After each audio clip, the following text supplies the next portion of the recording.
Perkenalkan, nama saya Romin Masul dengan NIM 2508 7420 11008. Saya dari Prodi S1 Hukum dari Fakultas Ilmu Sosial dan Humaniora Universitas Muhammad Nasir Bukit Tinggi.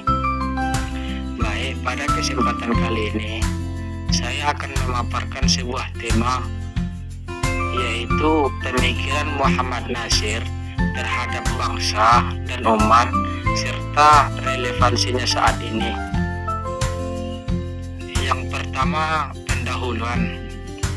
Muhammad Nasir adalah tokoh penting dalam sejarah Indonesia. Dia dikenal sebagai sejarah Indonesia, baik ia sebagai ulama, pemikir Islam, dan tokoh politik nasional. Muhammad Nasir lahir di Alahan Panjang, Sumatera Barat pada tahun 1908. Ia memiliki perhatian besar terhadap masa depan bangsa Indonesia dan umat Islam. Menurut Nasir, perjuangan bangsa tidak hanya soal merdeka dan penjajahan, tetapi juga bagaimana membangun masyarakat yang bermoral, berilmu, dan bersatu. Pemikiran-pemikirannya masih sangat relevan untuk menjawab berbagai persoalan bangsa dan umat pada masa sekarang. Yang kedua, latar belakang pemikiran Muhammad Nasir. Muhammad Nasir memiliki latar belakang pendidikan dan pendidikan agama dan pendidikan umum. Ia belajar agama Islam secara mendalam sekaligus memahami pemikiran modern. Hal ini membuat pemikirannya bersifat seimbang dan terbuka. Bagi Nasir, penjajahan bukan hanya merugikan secara fisik, tetapi juga merusak cara berpikir dan moral bangsa. Oleh karena itu, kemerdekaan harus diisi dengan pembangunan manusia yang beriman, berilmu, dan bertanggung jawab. 3. Pemikiran Muhammad Nasir tentang bangsa. Negara sebagai alat, bukan tujuan. Menurut Muhammad Nasir, negara bukan tujuan akhir, tetapi alat untuk mewujudkan keadilan dan kesejahteraan rakyat. Negara harus mampu membantu masyarakat hidup aman, adil, dan bermoral. Pentingnya persatuan bangsa. Muhammad Nasir sangat menekankan persatuan bangsa. Ia berperan besar dalam menyatukan kembali Indonesia melalui Mosi Integral Nasir. Bagi Nasir, bangsa yang terpecah akan mudah lemah dan sulit maju. Demokrasi yang beretika. Nasir menerima demokrasi, tetapi demokrasi harus disertai dengan tanggung jawab moral. Kebebasan tidak boleh merugikan orang lain dan hanya digunakan untuk kebaikan bersama.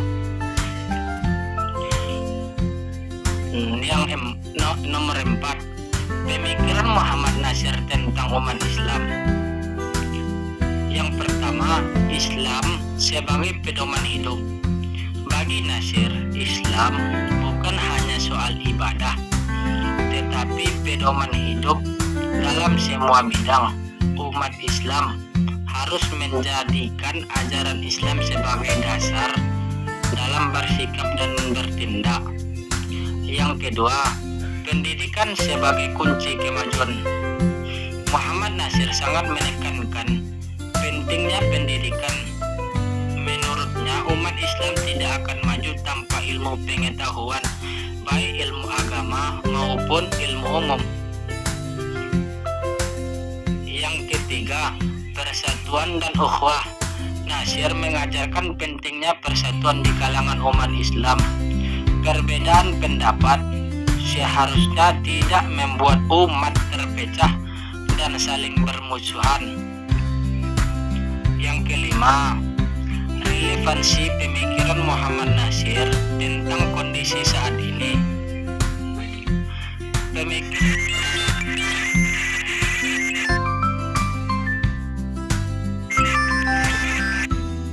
Masih sangat sesuai dengan kondisi bangsa saat ini.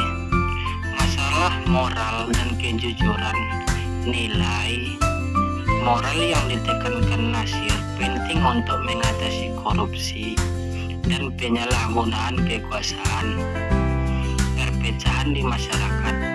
Pesan persatuan Natsir sangat relevan di tengah perbedaan pandangan politik dan sosial. Masalah pendidikan, pemikiran Natsir sangat berpendidikan penting untuk meningkatkan kualitas generasi muda. Hubungan agama dan negara, Natsir mengajarkan bahwa agama dan negara harus berjalan seimbang dan saling mendukung.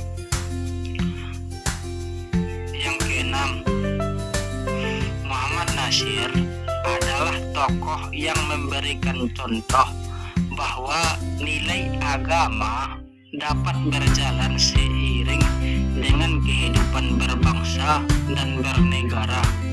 Pemikirannya mengajarkan pentingnya persatuan, pendidikan, dan moral dalam membangun bangsa dan umat.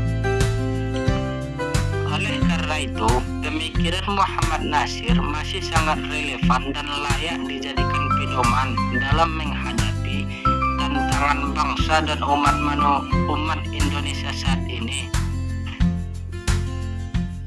Mungkin cukup sekian yang dapat saya sampaikan.